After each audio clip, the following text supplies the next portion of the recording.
Assalamualaikum warahmatullahi wabarakatuh.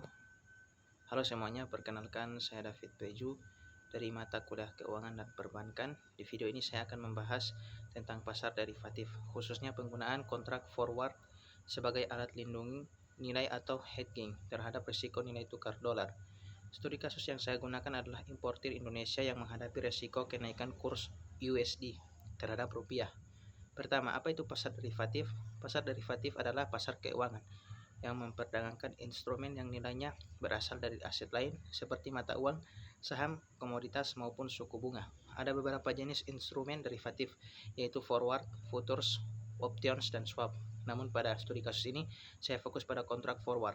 Kontrak forward adalah perjanjian untuk membeli atau menjual aset di masa depan dengan harga yang sudah disepakati hari ini. Pada studi kasus ini, terdapat perusahaan elektronik Indonesia yang melakukan impor dari Amerika Serikat. Nilai impornya sebesar 10.000 dolar Amerika dan pembayaran dilakukan 3 bulan ke depan. Masalahnya adalah kurs dolar bisa berubah sewaktu-waktu. Jika dalam 3 bulan kurs dolar naik, maka biaya yang harus dibayar perusahaan dalam rupiah juga ikut meningkat. Hal ini membuat perusahaan sulit melakukan perencanaan keuangan dan dapat mengurangi keuntungan perusahaan. Karena itu perusahaan membutuhkan solusi untuk melindungi diri dan dari resiko kenaikan kurs. Solusi yang digunakan adalah kontrak forward. Importir dan bank sepakat untuk mengunci kurs di angka Rp16.000 per dolar untuk pembayaran 3 bulan mendatang. Selama 3 bulan tersebut, kurs pasar bisa saja naik ataupun turun. Ketika jatuh tempo tiba, ternyata kurs pasar naik menjadi Rp17.000 per dolar. Namun karena sebelumnya sudah ada kontrak forward, perusahaan tetap bisa membeli dolar dengan kurs Rp16.000.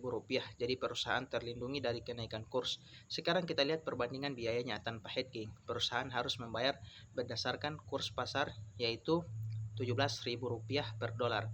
Artinya total biaya impor menjadi Rp170 juta. Sedangkan dengan kontrak forward, perusahaan tetap membayar menggunakan kurs Rp16.000 per dolar. Total biayanya menjadi Rp160 juta. Jadi perusahaan berhasil menghemat Rp10 juta atau sekitar 6,25%. Pada grafik ini terlihat jelas perbedaan antara biaya tanpa hedging dan dengan hedging. Tanpa perlindungan, biaya mencapai Rp170 juta, sedangkan dengan hedging hanya Rp160 juta. Hal ini menunjukkan bahwa kontrak forward dapat membantu perusahaan mengurangi risiko kerugian akibat fluktuasi kurs. Terdapat beberapa manfaat dari hedging. Yang pertama adalah kepastian biaya, sehingga perusahaan bisa membuat anggaran dengan lebih akurat. Yang kedua, perusahaan mendapatkan perlindungan dari risiko kenaikan kurs.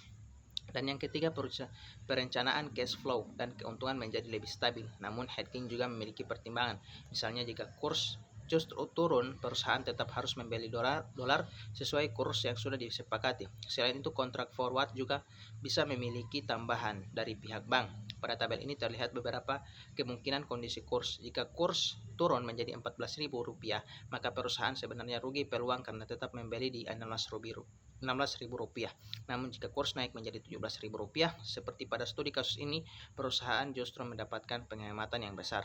Artinya hedging bukan bertujuan mencari keuntungan, tetapi untuk memberikan kepastian dan mengurangi resiko. Sebagai kesimpulan dari video yang saya buat ini adalah pasar derivatif, khususnya kontrak forward, merupakan alat manajemen risiko yang penting bagi perusahaan importir. Dengan hedging, perusahaan dapat melindungi dari volatilitas nilai tukar dan memperoleh kepastian biaya di masa depan nanti. Pada studi kasus ini, penggunaan kontrak forward berhasil menghemat biaya sebesar Rp10 juta. Walaupun terdapat trade-off, jika kurs turun, hedging tetap menjadi strategi yang efektif untuk menjaga stabilitas keuangan perusahaan, sehingga bisa memaksimalkan potensinya ke depannya. Sehingga sekian dari presentasi saya. Assalamualaikum warahmatullahi wabarakatuh.